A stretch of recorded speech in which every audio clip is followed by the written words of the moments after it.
राष्ट्र नीति इंडिया के इस बेहद खास पेशकश में आप सभी लोगों का हार्दिक स्वागत है।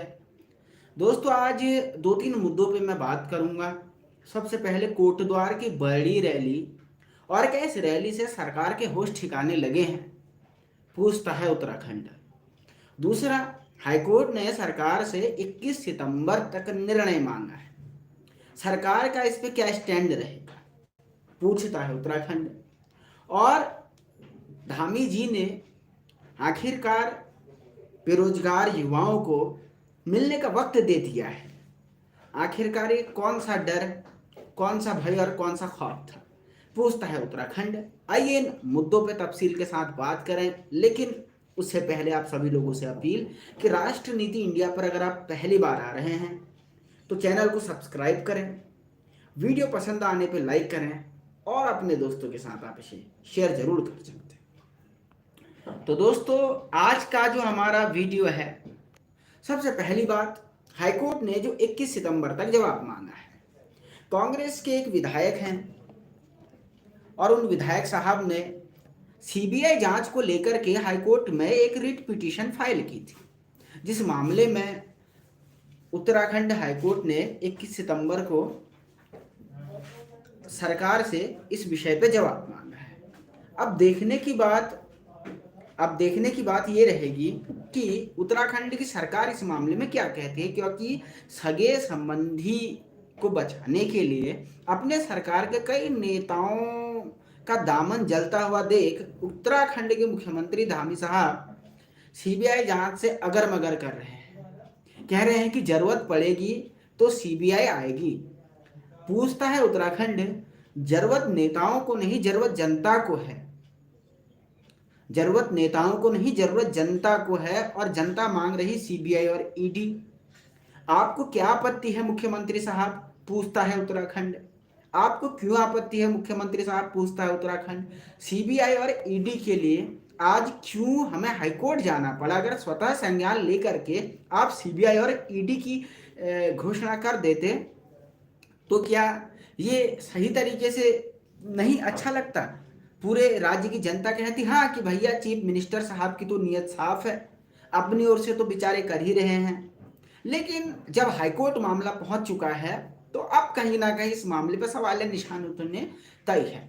दूसरा, एक बात ये कि कांग्रेस के विधायक एक हैं जो कि हाईकोर्ट गए हैं, तो उसमें मैं फिर कहता हूँ गोविंद सिंह कुंजवाल जी की जो विधानसभा में नियुक्तियां हैं, इस पॉइंट को भी इस रिट पिटीशन में जोड़ देते तो अच्छा होता, क्योंकि कांग्रेस वाले ऐसे निष्पाप और निष्कलंक बने घूम रहे हैं। भ्रष्टाचार की जो जड़ें देश में जमाई हुई है इसी पार्टी की देन है, तो इतने भोले बन के ये लोग घूमते हैं, कभी कभी इस बात पे भी आश्चर्य होता है। दूसरे टॉपिक पे मैं बात करता हूं, आज की रैली के क्या मायने हैं। आपको हमारे चैनल पे, दोनों चैनलों पे, राष्ट्र नीति इंडिया और राष्ट्र नीति उत्तराखंड पे, कोटद्वार रैली में जो भीषण जनसंख्या ने भाग लिया था उसकी तस्वीरें और वीडियोस दिखाई दी।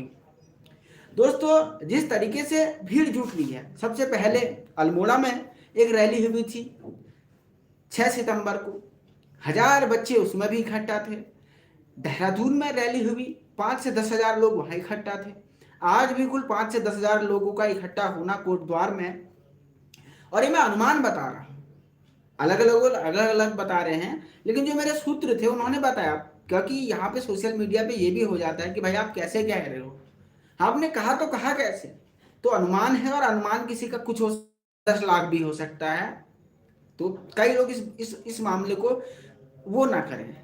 तो आज की रैली में जन सैलाब देखते हुए देखो, अगर 5 से 10 हजार की भीड़ नेता भी जुटाएं तो 2-2.5-3 करोड़ रुपए उन बेचारों को खर्च करने पड़ते हैं। 500-500 और 1000-1000 रुपए का नोट, साथ में बोतल, दिन का खाना मिलता है, तब इतनी भीड़ आती है। लेकिन अपने हक के लिए अगर इतनी बड़ी भीड़ आती है तो सरकार के बैठे हुए हुक्मरान भी इस बात को देख रहे होंगे। हमें लगता है कि वो लोग यूट्यूब नहीं देखते, वो मेरा हर वीडियो देखते हैं, वो बॉबी पवार का हर वीडियो देखते हैं, एक दो लोग और हैं जो मुख्यता से अपनी बात रखते हैं, वो उनका भी हर वीडियो देखते हैं, नजर उनके हर जगह पे रहती है। वो रैलियों में भीड़ की संख्या भी देखते हैं। अगर इसी रैली में बहुत कम लोग आए हुए होते, 100 लोग, 50 लोग आए हुए होते, 10 लोग आए हुए होते, तो इनके ऊपर कोई दबाव ना बनता, देखिए रैली का कैसा दबाव था कि चीफ मिनिस्टर धामी साहब ने तत्काल मिलने का समय दे डाला। तो इस रैली के ये मायने हैं, सरकार पे लगातार दबाव बनता जा रहा है। और देहरादून में इतनी भीड़, कोटद्वार में इतनी भीड़, अल्मोड़े में उतनी भीड़, जहां जहां पे रैलियां हो रही हैं जनता लगातार प्रतिभाग कर रही है। तो ये सरकार के लिए एक बहुत चिंता की बात है। और दिल्ली में बैठे हुए हुक्मरान और देहरादून में बैठे हुए सत्ताधीश भी इस मामले को बहुत बारीकी से देख रहे हैं। तीसरी बात, बॉबी पवार के इंटरव्यू के बारे में बात करूंगा। कल एक इंटरव्यू आया था, किसी ने मेरे पास एक क्लिप भेजी, जिस क्लिप में बॉबी पवार जी ने कोट अनकोट कहा कि अगर सीधी तरीके से जांच है नहीं होती है तो हम नेताओं को पकड़ पकड़ के लेके आएंगे, और इतना ही नहीं कि अगर सही तरीके से काम नहीं किया गया तो उत्तराखंड की सरकार पर खतरा आ सकता है। तो एक सवाल यहाँ पर आज मैं लाइव आकर के श्री बॉबी पवार जी से पूछना चाहता हूँ, और मेरी रिक्वेस्ट भी है उनसे, मेरा अनुरोध भी है कि बॉबी भाई आप उन सबूतों को लेकर के धामी जी को मिलने की बजाय पब्लिक करें, क्योंकि जनता का जानना जरूरी है। ये जनता का जानना जरूरी है। इन सबूतों को आपको मीडिया को सौंपना चाहिए, क्योंकि मीडिया के माध्यम से अगर ये बात जनता तक पहले पहुंच जाएगी तो चीफ मिनिस्टर धामी मजबूर हो जाएंगे। और अगर आपको सबूत धामी को ही दिखाने हैं तो फिर कोई क्या कह सकता है। लेकिन मेरी तो इस मुद्दे पर साफ राय है, पहले से मीडिया के सामने लाइव होना चाहिए। धामी जी खुद उस पर एक्शन लेने के लिए मजबूर हो जाएंगे। अब वो कल आपसे मिलेंगे, मिलने के बाद पता नहीं कौन सा ऑफर, क्या प्रपोजल वो रखते हैं। ये तो फिर एक अंडरग्राउंड वाली बात हो गई। हालांकि जब पीआईएल डिजाइन करी थी, आप ये भी जानते हैं कि बहुत सारे लोग, बहुत सारे राजनीतिक दल और ये जो हैं, इनसे मैं भी अवगत हूँ, इनके पॉइंट क्या हैं। आप जानते हैं कि जब पीआईएल हम बना रहे थे, इनमें नेताओं के नाम भी थे, उसमें हाकम सिंह का नाम भी था। अब हाकम सिंह का नाम मैं इसलिए बता रहा हूँ क्योंकि अब वो पब्लिक हो गया है। बहुत और भी पॉइंट थे, हमने तो कभी खैर पब्लिक नहीं किया, क्योंकि एज ए लीगल एक्सपर्ट मेरे पास वो चीजें आई हुई थी और मैंने आज तक उनकी गोपनीयता को सुरक्षित रखा है। लेकिन मैं चाहता हूं आप खुद आकर के उनको लाइव मीडिया के सामने बोले। और अंतिम पॉइंट है कि धामी ने धमकी मिलने के बाद ही क्यों वक्त दिया, जब कल का इतना एग्रेसिव भाषण हो गया, ये कह दिया गया कि सरकार पे खतरा आ सकता है, धामी की कुर्सी कहीं ना कहीं जा सकती है, ये इनडायरेक्टली वो बोल रहे थे, सरकार गिर जाएगी, ये बात की जा रही थी। तो अचानक से वक्त क्यों दे दी गया और कल क्या बातें रखी जाएंगी। मैं तो यही बोलता हूं कि भाई पहले ये पब्लिक हो जाए, या कल आप एक बार धामी जी से मिलिए, मिलने के बाद उन चीजों को आप पब्लिक कीजिए। पूछता है उत्तराखंड ऐसा क्या है बॉबी पवार के पास, ऐसे वो कौन से राजनेताओं के नाम हैं, उनको पब्लिक क्यों नहीं किया जा रहा है, पब्लिक करने में उनमें क्या खतरा है। ये सवाल बहुत इंपॉर्टेंट और महत्वपूर्ण हो गया। और ऐसा क्या है बॉबी पवार के पास कि जिससे उत्तराखंड की सरकार गिर सकती है, पूछता है उत्तराखंड। तो आप लोग इस मुद्दे पे क्या अपनी राय रखते हैं, जरूर राष्ट्रनीति इंडिया को टिप्पणी करके बताइएगा।